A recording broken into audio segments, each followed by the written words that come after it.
Racer ඩාරගේ belt එක දාන video එකක් සම්පූර්ණ ඉල්ලපු යාළුවෝ ටිකක් හිටියා. මෙන්න වීඩියෝ එක. හරි.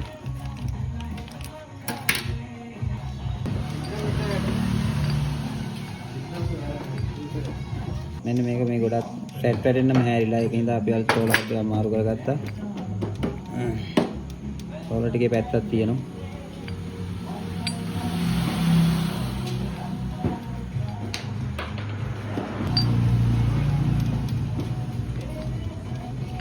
රෝලර් හබ් එක මේ රෝලර් සෙට් එක දැම්මට පස්සේ මෙහෙම වැඩ කරන්නේ නැත්නම් ඒක අනිවාර්යෙන් හරියට වැඩ කරන්න ඕන රෝලර් හබ් එකේ දෝෂයක්. කමනක් ඒවා තියෙනවා මේ රෝලර් හබ් මෙහෙම දෑවට ඩුප්ලිකේට් රෝලර් හබ් එකක් නම් මෙහෙම වැඩ කරන්නේ නැහැ. එහෙම වැඩක් නැහැ දාලා. ෆුල් ප්ලේ එක තියුණා අලුතෙන් අපි ඒ ටික දාගන්නවා.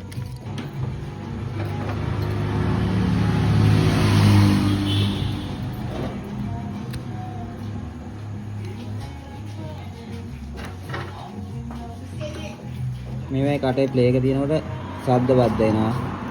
අලුත්ම බෙල්ට් එක දාලා ශබ්ද එනවා කියලා කියන්නේ මෙන්න මේක හරියට බලලා නැති හින්දා.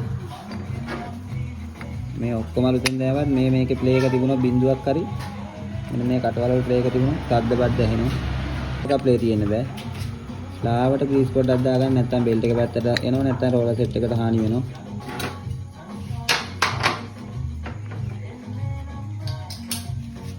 මෙතන ග්‍රීස් පොඩ්ඩක් ගාගන්න.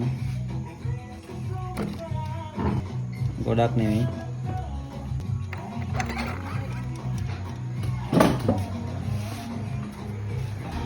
මෙන්න මේව පමණක් 12 මේ ක්ලච් පුලිය පමණක් වෙනවා මේ ක්ලච් බෙල් එකේ මේ තනින් තන තමයි මේ ස්ලිප් කරලා මේ පේන්නම තියෙන මේකෙත් ටික.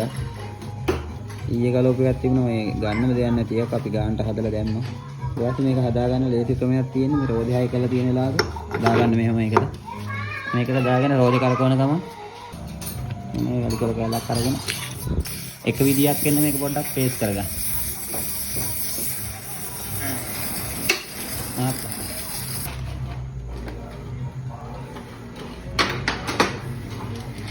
කස්සුවේ කලුටෙන් දාගත්ත පොල් කට් වගේ කරවලා තිබ්බ පරණ එකක් පෙන්නන්න. කරන එක.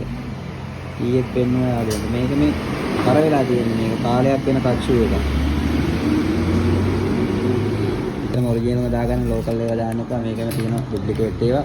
හොයා ගන්න අපිටත් අමාරු වෙන ඒවා තියෙන ඒකට ඒවා පරිදි ඇවිල්ලා කියන අවුල් අඩුවදිද්දි ඒවා රබර් ගතිය බෙල්ට් එක මේ ඇදෙනවා. මේ කම්පැනි බෙල්ට් එකක් බර අල්ලද්දි ඇදෙන්නේ නැහැ. අර අනිත් වර්ග කීපයක්ම තියෙන කට්ටිය හොඳයි කියන ඒවා ඇදෙනවා.